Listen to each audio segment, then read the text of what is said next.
Hello everybody, and welcome to another edition of A Girl and Her Glock. Today we'll be discussing the importance of gun safety, especially around the holidays. And I read an article maybe about an hour ago coming out of Titusville, Florida, which is on the East Coast. And as many of you who've been watching my videos know, I live on the West Coast of Florida.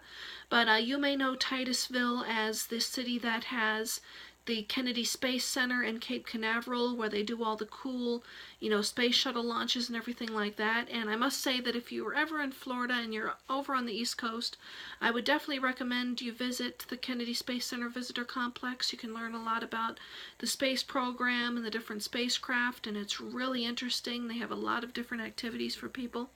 I've been there once, and I really did enjoy it, and I would love to go again. But anyway, back to my original point of this video. And anyway, this is being investigated by the police, but so far they're declaring it a, quote, accident, even though it's actually not accidental. It was negligence on the part of both parties, but they call it accidental because it's not, it doesn't appear to have been done deliberately to try to kill or hurt her. But this man decided to buy his wife a .22 caliber pistol for Christmas, and for some reason that is beyond the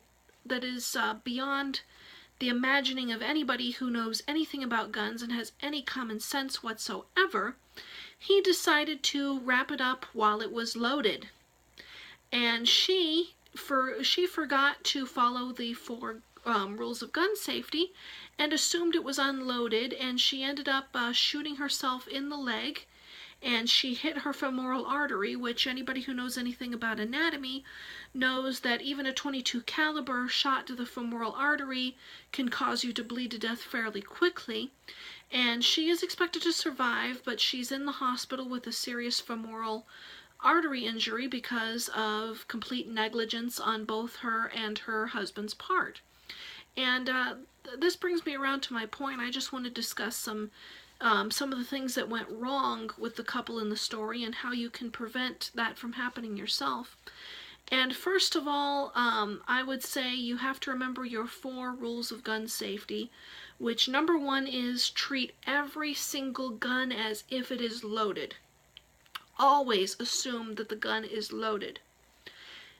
Never put your finger inside the trigger guard until you are ready to shoot. Keep your finger outside, indexed on the side, or just grip it by the grip, but do not put your finger on that trigger until you are on target and ready to fire. And also you want to make sure that you know your target, what is in line with your target, and what is beyond your target. That's very important to know what's beyond the target as well. You want to make sure that you have a good, safe backstop. And also, finally, you want to make sure that the gun is pointed in a safe direction. You never want the muzzle to cover anything that you do not intend to kill or destroy. If you follow those 4 rules, you'll be safe around guns, and your odds of having an accident are very, very, very, very, very slim if you follow those rules. And also, one point I'd like to bring up is it's generally not a good idea to buy a physical gun for another adult unless you really know them quite well. You know what gun that they want.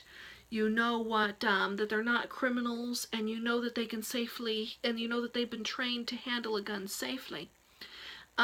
Generally, like I said, I don't advise buying a gun for somebody who can buy a gun for themselves. Because even though in the state of Florida, private transfers of firearms are completely legal, it's not considered a straw purchase unless you know that the person is prohibited from owning a gun under the law.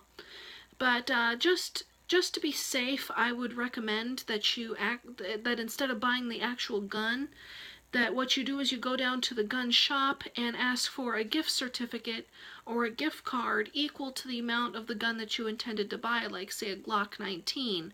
Ask them how much their Glock 19s cost, and then get a gift card in that amount for the person.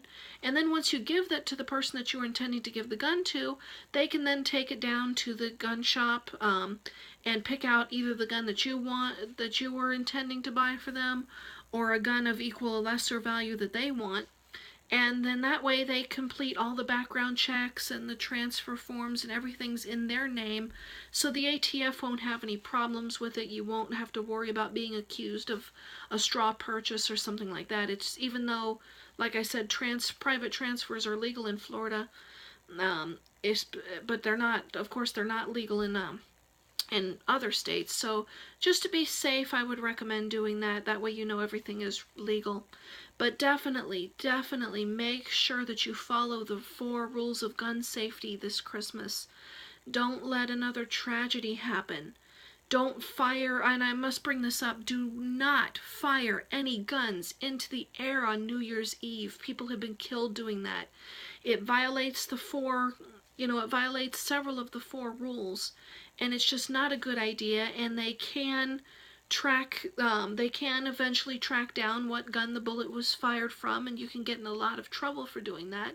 And like I said, people have been hurt and killed even several miles away from falling bullets. So there's no excuse, just don't do it.